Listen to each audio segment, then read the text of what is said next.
নমস্কাৰ স্বাগতম news 18 Assam north ইষ্টৰ এয়া হৈছে পোনপটীয়া সম্প্ৰচাৰ ইউটিউব আৰু ফেচবুকৰ জৰিয়তে আমাৰ এই সম্প্ৰচাৰ আপোনালোকে চাই আছে আৰু ষ্টুডিঅ'ত মই প্ৰাঞ্জল এটা বিশেষ খবৰ লৈ আহিছো আপোনালোকৰ বাবে আজি আৰু কালি এই দুদিন অলপ কিছু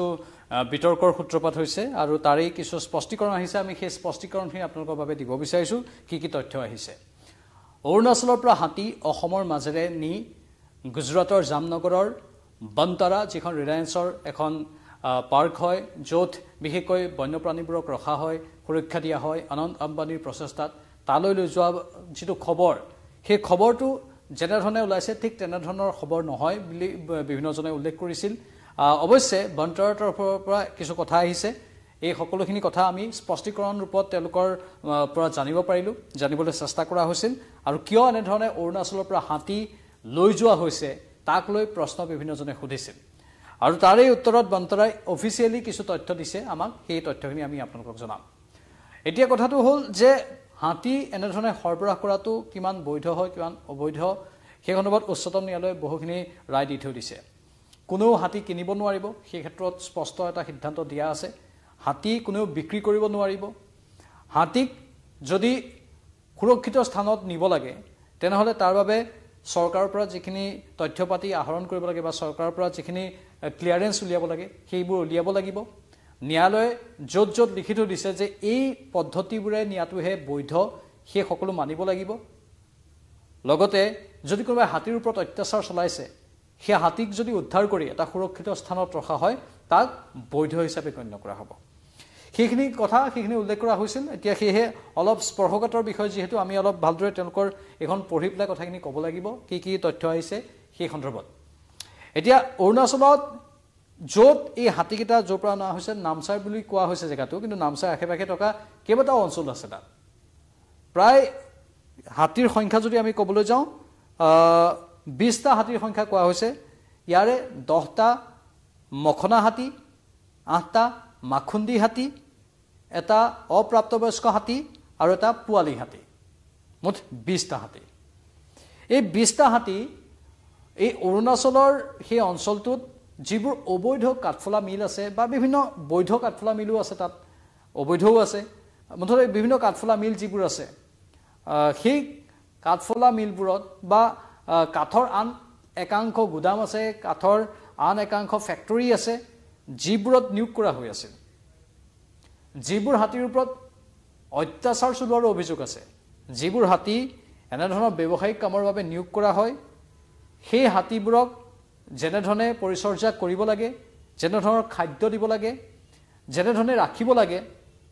স্বাস্থ্যসন্মত পৰিৱেশত তেনেধৰণে ৰখা হোৱা নাছিল আৰু সেই হাতীবোৰক মাত্ৰ ৰেস্কিউ কৰা হৈছে যেটো আমালৈ তথ্য আহিছে তেওঁলোকে স্পষ্ট ৰূপত কৈছে যে ৰেস্কিউ অপাৰেচন হয় এটো কোনো হাতীৰ সৰবৰাহ নহয় মানে এই হাতীবোৰ যে তাত এই কাঠফলা মিলেই হোক বা কাঠৰ ফেক্টৰী হোক বা আন কিছুমান তাত থকা এনেধৰণৰ ব্যৱসায় বাণিজ্য আছে যিবোৰে হাতীক আহিলা ৰূপে লৈ বা হাতীক মাধ্যম ৰূপে লৈ নিজৰ ব্যৱসায়ক দুপদুপে উন্নতি কৰি আছে কিন্তু হাতীৰ পৰিচৰ্যাৰ ক্ষেত্ৰত যেনেধৰণৰ ব্যৱস্থা কৰিব পাৰিব লাগিছিল তেনেধৰণে কৰা নাছিল বা তেওঁলোকে কৰিব খোজাও নাছিল যাৰ বাবে বন্তাৰা যিটো এটা বিশেষ উদ্যোগ হয় য'ত এই বন্তাৰাত আমি জানো বন্যপ্ৰাণীবোৰক অতি সুৰক্ষিতভাৱে ৰখা হয় স্বাস্থ্য পৰীক্ষাৰ পৰা আদি কৰি বন্য জীৱ-জন্তুবোৰৰ সুৰক্ষাৰ ক্ষেত্ৰত বন্য জীৱ-জন্তুবোৰ যদি কৰবাত অত্যাচাৰৰ সন্মুখীন হৈছে সেই অত্যাচাৰৰ সন্মুখীন হোৱা বন্য জীৱ-জন্তুবোৰক কেনেধৰণে বৰ ভালদৰে ৰাখিব পাৰি আৰু হাতীবোৰৰ বা বন্য জীৱ-জন্তুবোৰৰ যিবোৰ শাৰীৰিক গঠনত কৰবাত যদি কিবা খেলিমেলি আছে বিকাশত যদি কৰবাত খেলিমেলি আছে সেইবোৰ ভালদৰে পৰীক্ষা কৰি তাকো আন্তঃৰাষ্ট্ৰীয় পৰ্যায়ৰ এনে কিছুমান বিশেষজ্ঞ আছে যিসকল বিশেষজ্ঞই এই বিষয়বোৰৰ ওপৰত অধ্যয়ন কৰিছে ডিগ্ৰী আহৰণ কৰিছে আৰু তেওঁলোকে বিশাৰদ অৰ্জন কৰি লৈছে তেনেধৰণৰ বিশেষজ্ঞৰ দ্বাৰা কামবোৰ কৰা হয় মানে সেইবোৰ একোজন এক্সপাৰ্ট আৰু তেওঁলোকে সেই কামটো এনেই কোনোবাই যদুমধুৱে কৰা ধৰণে কৰি নিদিয়ে তেওঁলোকে সেই নিৰ্দিষ্ট পুস্তিকাৰ পৰা যিবোৰ তথ্যপাতি সংগ্ৰহ আছে যেনে ধৰণৰ বিধিসন্মত ব্যৱস্থা আছে সেই অনুসৰিহে কৰে বন্তাৰা হ'ল তেনে এক প্ৰতিষ্ঠান তেনে এক অনুষ্ঠান য'ত এই কামবোৰ কৰা হয় আৰু এই হাতীকেইটাক যি হাতীৰ সংখ্যা কোৱা হৈছে 20টা হাতী বিভিন্ন অত্যাচাৰৰ সন্মুখীন হৈছিল অৰুণাচলত মালিকে নিজৰ স্বাৰ্থৰ বাবে এই বন্য জীৱ জন্তুবোৰক ব্যৱহাৰ কৰিছিল নিজৰ ব্যৱসায়ৰ বাবে ব্যৱহাৰ কৰিছিল সেই হাতীকেইটাক মাত্ৰ ৰেস্কিউ কৰি অসমৰ মাজেৰে লৈ যোৱা হৈছে এনে ধৰণৰ এনিমেল এম্বুলেন্স বুলি কোৱা হৈছে এই এনিমেল এম্বুলেন্সবোৰত লৈ যোৱা হৈছে আৰু এই হাতীবোৰক তাত বন্তৰাত গুজৰাটৰ জামনগৰত থকা বন্তৰাত সুৰক্ষিতভাৱে ৰখা হ'ব হাতীবোৰৰ পৰিচৰ্যা কৰা হ'ব হাতীবোৰৰ স্বাস্থ্যৰ ক্ষেত্ৰত বা আন যিবোৰ বেমাৰ আজাৰো যদি কিবা হৈ আছে ইয়াত এটা অপ্ৰাপ্তবয়স্ক হাতী আছে 8টা মাখুন্দি হাতী আছে এটা হাতী পোৱালিও আছে এটা বৃদ্ধি বিকাশৰ ক্ষেত্ৰত সেই পোৱালিটোৰ ক্ষেত্ৰতো যেহেতু চাব লাগিব আৰু হাতীবোৰৰ ওপৰত অত্যাচাৰ হোৱাৰ লগে লগে হাতীবোৰ বেছি হিংস্ৰ হৈ পৰে আৰু হাতীক ৰখাৰো কিছুমান কৌশল থাকে মতা হাতী আৰু মাইকী হাতীক একেলগে নাৰাখি কিন্তু সেই কাঠৰ মিল য'ত আছে তাত মতা হাতী মাইকী হাতী একেলগে ৰাখি এক প্ৰকাৰ হাতীৰ যি পৰিৱেশ তন্ত্ৰ আছে সেই পৰিৱেশ তন্ত্ৰটো বিনষ্ট কৰা হৈছিল বন্তৰা কিমান বিশাল ভূমিত বিয়পি আছে আমি সকলোৱে জানো তাত পৰিৱেশ তন্ত্ৰটো বিশেষকৈ জীৱ-জন্তুৰ পৰিৱেশ তন্ত্ৰ বৰ গুৰুত্ব সহকাৰে স্পৰ্শকাতৰ ওপৰত জনাটো দৰকাৰ ইয়াত বাৰু যিখিনি তথ্য আছে তাৰ অৰ্থত আমি কথাখিনি কৈছোঁ কিন্তু পৰিৱেশ তন্ত্ৰটোৰ কথা যদি নজনাকৈ জীৱ-জন্তুক যদি সেই পৰিৱেশ তন্ত্ৰৰ পৰা বাহিৰত আনি মানুহৰ অনুকূলে মানুহৰ বাবে ব্যৱসায় বাণিজ্যৰ বাবে যদি একেলগে ৰাখি দিয়া হয় তাৰ প্ৰতিকূল প্ৰভাৱ পৰিব পাৰে জীৱ-জন্তুবোৰৰ মানসিকতাত জীৱ-জন্তুবোৰৰ বৃদ্ধি বিকাশত সেই কামটো অৰুণাচলত হৈ আছিল যাৰ বাবে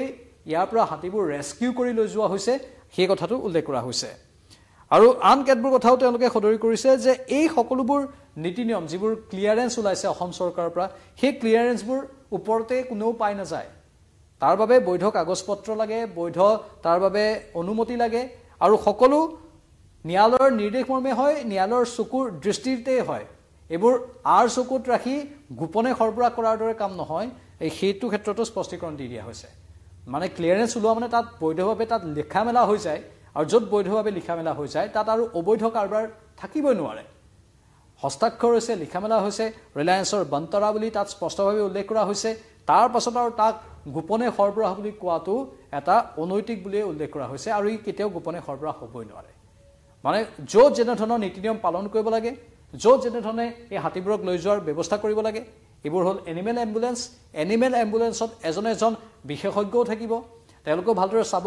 হাতীৰ পৰীক্ষা কৰি থাকিব ক'ৰবাত ৰাস্তাত অসুবিধা হৈছে নেকি হাতীটোৰ আন কিবা সমস্যাৰ সৃষ্টি হৈছে নেকি সেই সকলো বিষয় তন্নকৈ চোৱা হ'ব মানে এই বিষয়বোৰ সহজ কথা নহয় কাৰণ কোনোবাই ব্যৱসায়ৰ বাবে বন্যজন্তুক ব্যৱহাৰ কৰিব আৰু সেই অত্যাচাৰ কৰি থাকিব সেইটোক কিছুমানে সহ্য কৰি থাকিব আৰু কোনোবাই উদ্ধাৰ কৰি